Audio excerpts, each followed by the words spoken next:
नमस्कार और स्वागत है आप सब हमारी आज की इस विशेष चर्चा में। आज हम भारत की पंचवर्षीय योजनाओं की दुनिया में थोड़ा गहराई से उतरेंगे और हमारा ध्यान खास तौर पर उन तथ्यों पर रहेगा जो परीक्षाओं के लिहाज से बहुत जरूरी हैं। जी बिल्कुल। ये योजनाएं भारत के आर्थिक विकास की कहानी का एक अहम हिस्सा रही हैं, है ना? बिल्कुल।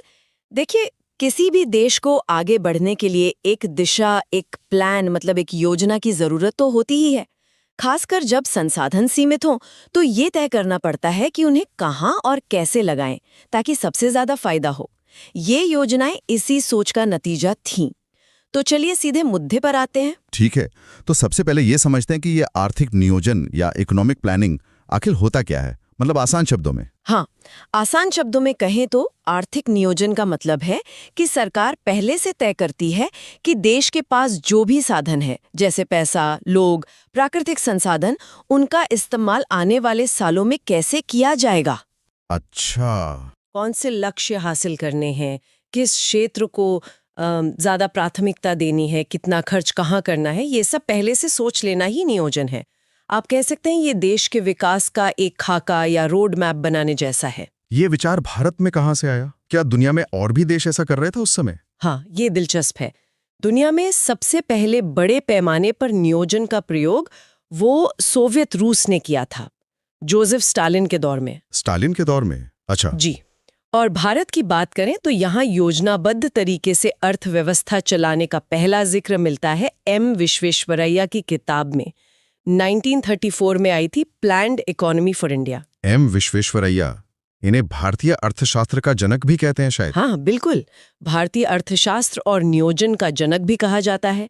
उन्होंने ही पहली बार एक व्यवस्थित योजना का विचार रखा था। अच्छा, तो विश्वेश्वरैया जी ने इसकी नींव रखी। फिर ये विचार आगे कैसे बढ़ा? कांग्रेस की भी कोई भूमिका थी इसमें? हाँ, उनकी किताब के बाद इस पर काफी चर्चा शुरू हुई। फिर 1938 में कांग्रेस का हरिपुरा अधिवेशन हुआ। हरिपुरा अधिवेशन, हाँ जी, जिसकी अध्यक्षता सुभाष चंद्र बोस कर रहे थे। उसी अधिवेशन में राष्ट्रीय नियोजन समिति मतलब नेशनल प्लानिंग कमेटी बनाई गई और पंडित जवाहरलाल नेहरू को इसका अध्यक्ष बनाया गया। नेहरू जी अध्यक्ष बने? हाँ, इस समिति का काम था भारत के लिए विकास योजनाओं की रूपरेखा तैयार करना। वैसे उसी दौर में मुंबई के 8 बड़े उद्योगपतियों ने भी मिलकर एक योजना पेश की थी। उसे बॉम्बे प्लान कहते हैं। बॉम्बे प्लान, हाँ सुना है इसके बारे में। तो मतलब आजादी से पहले ही नियोजन की सोच जड़ें जमाने लगी थी। यानी आजादी मिलने तक योजना बनाने की अहमियत समझी जा चुकी थी। तो फिर आजादी के बाद इसे औपचारिक रूप कैसे दिया गया?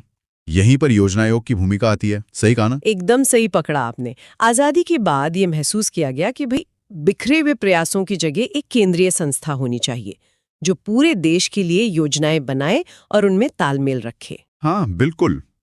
इसी जरूरत को पूरा करने के लिए केसी नियोगी समिति की सिफारिश पर 15 मार्च 1950 को योजना आयोग यानी प्लानिंग कमीशन का गठन किया गया। 15 मार्च 1950, केसी नियोगी समिति, ये महत्वपूर्ण है। जी हाँ, ये परीक्षा के लिए जरूरी तथ्य हैं। और योजना आयोग का मुख्य काम था पंचवर्षीय योजनाएं बनाना। ये भी सुना है कि इसके अध्यक्ष हमेशा प्रधानमंत्री होते थे? हाँ, प्रधानमंत्री इसके पदेन अध्यक्ष यानी एक्स ऑफिशियो चेयरमैन होते थे। और इसके पहले उपाध्यक्ष कौन थे और आखिरी कौन, ये भी पूछा जा सकता है। हाँ, इसके सबसे पहले उपाध्यक्ष थे गुलजारी लाल नंदा। गुलजारी लाल नंदा। और जब 2014 में से समाप्त किया गया तब इसके अंतिम उपाध्यक्ष थे मोंटेक सिंह अहलूवालिया। मोंटेक सिंह अहलूवालिया, ठीक है जी। योजना आयोग ने लगभग 6 दशकों तक भारत की आर्थिक नीतियों और दिशा को तय करने में केंद्रीय भूमिका निभाई। लेकिन फिर 2014 में एक बड़ा बदलाव आया। योजना आयोग को खत्म करके उसकी जगह नीति आयोग लाया गया। ये बदलाव क्यों जरूरी समझा गया? बिल्कुल, 2014 में प्रधानमंत्री श्री नरेंद्र मोदी ने योजना आयोग को भंग करने और उसकी जगह एक नई संस्था बनाने की घोषणा की। हाँ, लाल किले से घोषणा हुई थी। जी, और फिर 1 जनवरी 2015 से नीति आयोग यानी NITI Aayog, national institution for transforming India, इसने काम करना शुरू कर दिया। इसके पीछे सोच ये थी कि पिछले 60-65 सालों में भारत की अर्थव्यवस्था और ज़रूरतें काफ़ी बदल गई हैं। हाँ, जाहिर है। तो अब एक नए तरह के संस्थान की ज़रूरत है जो राज्यों को ज़्यादा सशक्त करे और सलाहकार की भूमिका निभाए। तो ये नीति आयोग पुराने योजना आयोग से बुनियादी तौर पे अलग कैसे है? क्या सिर्फ नाम बदला है या काम करने का तरीका भी? नहीं, ये सिर्फ नाम का बदलाव नहीं है, बल्कि कामकाज के तरीके और भूमिका में बुनियादी फर्क है, कह सकते हैं। योजना आयोग ऊपर से नीचे मतलब टॉप डाउन अप्रोच पे काम करता था। केंद्र में योजना बनती थी, राज्यों को फंड दिया जाता था। हाँ। लिए भागीदार मानता है। इसे सहकारी संघवाद या कोऑपरेटिव फेडरलिज्म कहते हैं। कोऑपरेटिव फेडरलिज्म मतलब केंद्र और राज्य मिलकर नीतियां बनाएंगे? बिल्कुल। साथ ही नीति आयोग मुख्य रूप से एक थिंक टैंक या विचार मंच है। ये सरकार को राष्ट्रीय और अंतर्राष्ट्रीय मुद्दों पर रणनीतिक और तकनीकी सलाह देता है। ये योजना आयोग की तरह राज्यों को पैसा आवंटित नहीं करता, वो काम अब वित्त मंत्रालय का है। अच्छा, तो ये ज्यादा सहयोगी और सलाहकार हैं। फंड आवंटन अब वित्त मंत्रालय के पास। ठीक है। इसके अध्यक्ष भी प्रधानमंत्री ही होते हैं। और इसके मौजूदा प्रमुख कौन है, ये भी करंट अफेयर्स के लिए जरूरी है। जी हाँ, नीति आयोग के अध्यक्ष भी प्रधानमंत्री ही होते हैं।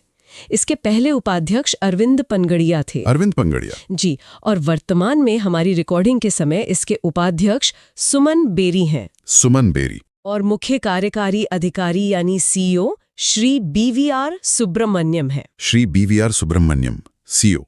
ठीक है। योजना आयोग के समय एक और संस्था का नाम सुनने में आता था, राष्ट्रीय विकास परिषद, एनडीसी। इसका क्या रोल था और अब इसका क्या हुआ? हाँ, राष्ट्रीय विकास परिषद यानी नेशनल डेवलपमेंट काउंसिल, एनडीसी, इसका गठन 6 अगस्त 1952 को किया गया था। 1952 में? जी। इसका मुख्य काम था योजना आयोग द्वारा तैयार की गई पंचवर्षीय योजनाओं पर विचार विमर्श करना और उन्हें अंतिम मंजूरी देना।